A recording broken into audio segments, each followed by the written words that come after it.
Ça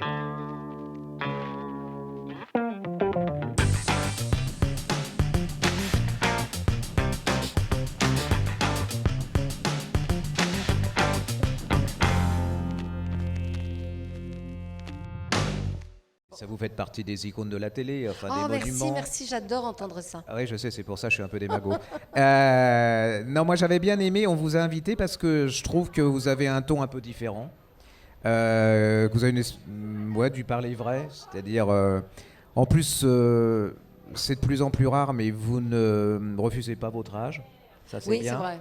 Ceci dit, Ça ceux qui sert à rien. refusent, c'est un peu perdu d'avance, quoi. Mais Ouais, bon, c'est clair. vous le faites avec humour, ça c'est bien. J'avais adoré le bouquin que vous aviez écrit sur votre mère, qui était entre humour et Ouais. tendresse et Sur la maladie peine, oui, d'Alzheimer. qui était l'Alzheimer, qui était un très très très beau livre, qui avait surpris plein de gens parce qu'on vous connaissait pas comme ça. Et puis tout le monde s'est retrouvé un peu dans votre livre, hein, quand même. Mais c'est-à-dire que c'est vrai que quand j'ai écrit ce livre, l'idée c'était d'écrire sur l'incapacité d'une famille à accepter le naufrage, oui, que représente la maladie d'Alzheimer, et cette idée que, au fond, face à quelque chose d'aussi mystérieux et d'aussi douloureux que cet hiver, hein, mental, hein, et cette espèce de lent cheminement vers la démence, hein, parce qu'il faut appeler ça par son nom, c'est-à-dire que c'est une maladie qui conduit vers la démence. Et je me disais, c'est quand même incroyable qu'on ne soit pas capable, en France, en Occident, d'accepter ça avec compassion, humilité et tendresse. Et j'avais le sentiment que nous, dans notre famille, on était incapables de ça. Et on était un peu rare pour ça. Et puis je me suis rendu compte en fait en écrivant le livre que non, parce que je crois que quand on est confronté à ça, ça renvoie tellement à des horreurs sur nous-mêmes, oui, qu'on n'a pas le courage de l'affronter. Moi j'ai de la chance parce que j'ai été dotée par mes parents d'une capacité à rire et à avoir de l'humour. Et ce qui m'a sauvée face à la maladie, c'était l'humour, justement. Oui, ça c'est une sacrée leçon, hein, je trouve. Ouais. Mais c'est pas évident. Non, c'est pas évident. Il faut vraiment.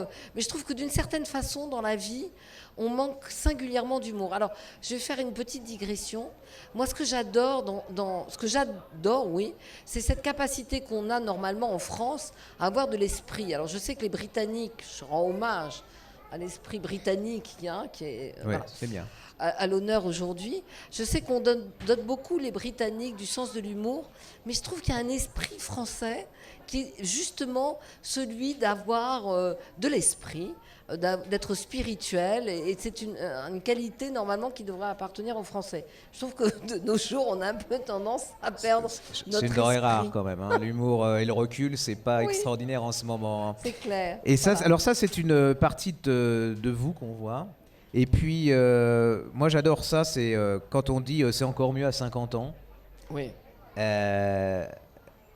Il y a des petites minettes à 15 ans qui doivent se dire mais elle est folle. Et là, vous pouvez nous expliquer pourquoi c'est mieux à 50 ans? Parce que à notre époque... Alors oui, parce que d'abord, mais elles ont raison d'ailleurs les petites minettes, mais je les plains beaucoup parce que les pauvres, c'est vrai que c'est difficile pour elles. Moi j'ai la chance d'appartenir à une génération où au fond on a tout eu, il faut être honnête. On a connu l'amour sans le sida, on a connu pratiquement le plein emploi, on a connu la révolution sexuelle, on a connu Peace and Love, on a eu la meilleure musique du monde quand on était jeune, il faut reconnaître, ils continuent à écouter quand même Donna Summer et les Beach Boys. Les Beatles et les Rolling Stones, c'est quand même difficile de faire mieux même aujourd'hui. Donc on a été quand même très très gâtés, ma génération. Et je trouve que du coup on a cet avantage maintenant en plus de vieillir avec grâce. Et quand je dis grâce, c'est pas 2 SE, hein, on s'entend. C'est avec grâce, avec un C. Donc c'est vrai que, d'où l'idée de ce livre, c'est encore mieux à 50 ans. Et en plus, comment dire ça? Moi qui suis une fervente féministe, alors voilà, je tiens à dire les choses. Déjà, les filles qui disent je ne suis pas féministe, ça m'énerve, parce que si on n'est pas féministe, nous les filles, qui le sera, n'est-ce pas? Donc mon ambition ultime, c'est qu'évidemment, toutes les femmes doivent être féministes. J'attends que tous les garçons le deviennent aussi, parce qu'on est quand même la meilleure partie du ciel, comme disent les Chinois. Donc d'où l'idée de dire c'est encore mieux à 50 ans, parce que quand on est comme moi, féministe, convaincu de choses, mais qu'on a quand même un doute sur ses capacités, parce qu'on vit dans un monde de garçons et de machos, n'est-ce pas ? Non ? Si. Oui. Vous avez qu'à voir l'affaire Beaupin et vous serez fixé. Je ne vise personne, mais quand même. Oui. Donc, comme on vit encore dans un monde de macho, il faut attendre un peu de temps pour avoir confiance en soi. Et moi, j'ai attendu 50 ans pour trouver que finalement, je suis plutôt bien. Je suis plutôt aussi intelligente que d'autres. Je suis plutôt, je sais m'habiller, je sais ce que je vaux. J'ai traversé vaille que vaille les écueils de la vie, surtout à la télévision, je ne raconte pas. Donc finalement, il a fallu que j'arrive à 50 ans pour me dire, bah oui, ça va. Me regarder dans une glace le matin et dire, bon, je sais, j'ai des défauts, j'ai mauvais caractère, je parle trop fort, des fois je suis un peu vulgaire, des fois j'emploie des gros mots, il faudrait que je perde 5 kilos. Bon, tout ça, je sais, mais au bout du compte, à 50 ans, je me dis, bah c'est pas si mal. Voilà. Et alors, vous avez écrit un petit bouquin, là. Oui. Enfin, j'adore les murs ne comptent pas pour des prunes. Je trouve que ça, c'est sympa. Mais murs, hein, c'est MU, accent circonflexe, MRE. C'est quoi ? C'est la suite logique ? Oui, c'est la suite logique parce que... Bon, maintenant, j'en ai plus 50, j'en ai 62, voilà. Et parce qu'après, entre 50 et 60, je vois tout... Elles me font peine, toutes celles qui pensent qu'il y aura forcément un magicien du bistouri qui vont faire qu'elles ont 30 ans. Non, ne rêvons pas. À 60 ans, on a l'air d'avoir 60 ans. Mais on peut avoir l'air d'avoir 60 ans bien, en forme, sympathique, pulpeux, sexy. Et je trouve que c'est bien parce que, en même temps, il faut dire... C'est mon credo. Moi, j'aime aussi les hommes de mon âge. Vous voyez, je ne veux pas être désobligeante à l'égard de tous les garçons qui sont beaucoup plus jeunes, mais l'idée en plus de la cougar qui rêve de sortir avec des types qui ont 30 ans, mais quelle horreur! Mais quelle horreur! D'abord, bon, de temps en temps, c'est agréable parce que, faut dire, quand ils ont 30 ans, ils sont encore divinement musclés, affûtés. Donc, il faut de temps en temps les tripoter. Si vous pouvez, si vous avez l'occasion, vous laissez traîner la main. Bon, ils sont beaux et musclés quand ils ont 30 ans. Mais... quand on a 60 ans, c'est très agréable d'avoir avec soi Chacha, Chonchon, mon amour, je ne sais pas comment on les appelle, enfin bon bref, nos compagnons qui ont le même âge, parce que c'est vrai que ce n'est pas désagréable, ils ont un peu de brioche, bon ben voilà, on passe dessus, c'est confortable, on ne se blesse pas la nuit, c'est assez agréable, ça peut servir d'oreiller. Il faut simplement leur dire qu'il ne faut pas trop ronfler la nuit, qu'il faut se tenir, qu'il ne faut pas se laisser complètement aller, qu'il faut faire attention aux petits travers du vieillissement. D'où l'idée de ce livre, Les murs ne comptent pas pour des prunes. Mais c'est aussi un livre pour les garçons. Parce que parfois, les garçons, ils se laissent un peu aller sur le tard, n'est-ce pas ?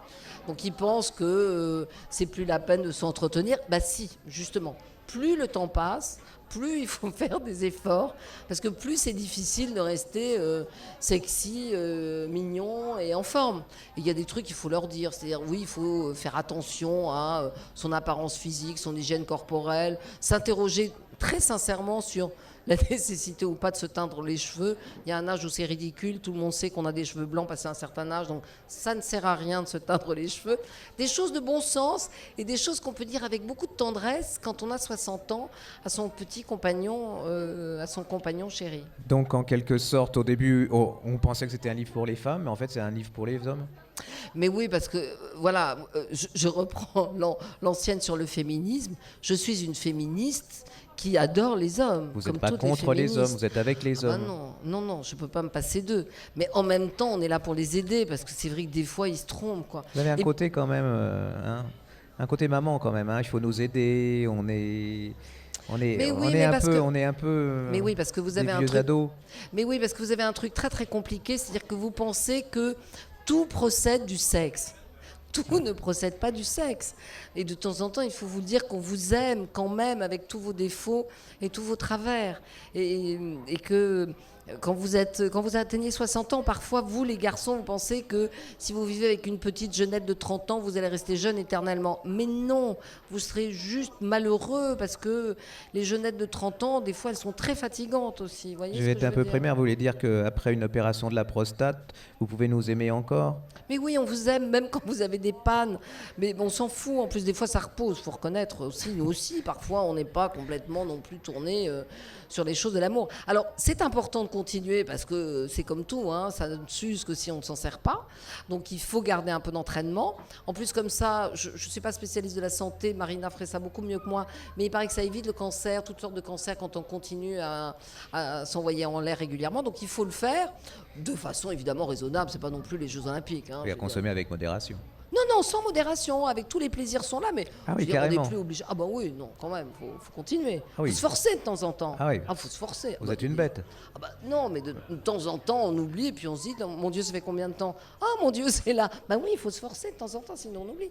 Donc voilà. Mais ça, c'est des conseils de bon sens. Et puis, je crois que surtout, il faut reconnaître l'idée que à chaque âge, c'est plaisir, à tout âge, c'est plaisir, et des plaisirs avec des compagnons de notre âge. Donc ça, je crois que c'est extrêmement important. Moi, je n'envie pas les femmes qui vivent avec des jeunes gens qui ont 30 ans, parce que je suis persuadée que c'est fatigant. En plus, on n'est pas dans le même cycle. Par exemple, un truc tout simple. Moi, j'adore maintenant regarder le journal de 20 heures dans mon lit. D'abord, je ne suis plus à la télévision, ce qui est quand même un avantage majeur. Bon, je vous raconterai une autre fois pourquoi je ne suis plus, on s'en fout d'ailleurs.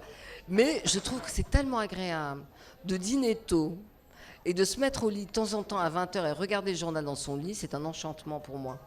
Et je ne peux pas faire ça avec quelqu'un qui a 20 ans de moins que moi. Par contre, mon mari, que j'adore et que j'embrasse, qui a le même âge que moi, qui lui aussi a beaucoup bourlingué à la télévision, quand on est tous les deux dans notre lit et qu'on regarde le journal et qu'on entend le générique, on se dit oh, mais quelle chance on a d'être là dans notre lit. Parce que pendant des années et des années, on était en régie finale ou en plateau ou sur le plateau pendant 20 heures.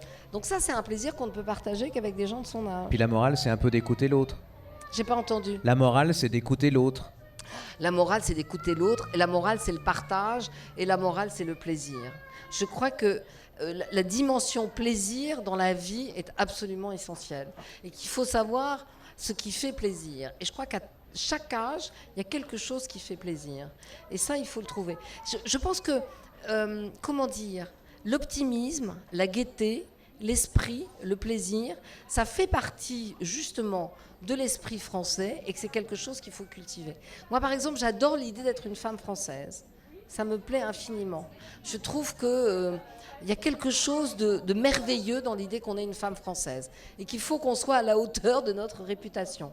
Donc, en tant que femme française, je revendique tout, la profondeur et la légèreté, le vernis à ongles, la superficialité et l'exigence. Je revendique Simone de Beauvoir, Colette, Louise Labbé, tout. Voilà. Alors derrière la légèreté, derrière le plaisir, il y a une autre facette de vous qui est plus, on connaît moins, c'est plus pudique. C'est bien parce que vous ne le criez pas sur tous les toits, donc c'est le contraire de beaucoup de gens. Vous êtes en partie prenante dans une association qui s'appelle Refuge. Oui. Vous pouvez nous expliquer ce qu'est Refuge ? Alors le Refuge, c'est une association qui accorde une aide d'urgence à des jeunes, garçons ou filles, qui sont chassés de chez eux parce qu'ils sont homosexuels. On a du mal à imaginer qu'en 2016, en France, il y ait des enfants qui soient rejetés par leur famille pour ces raisons-là.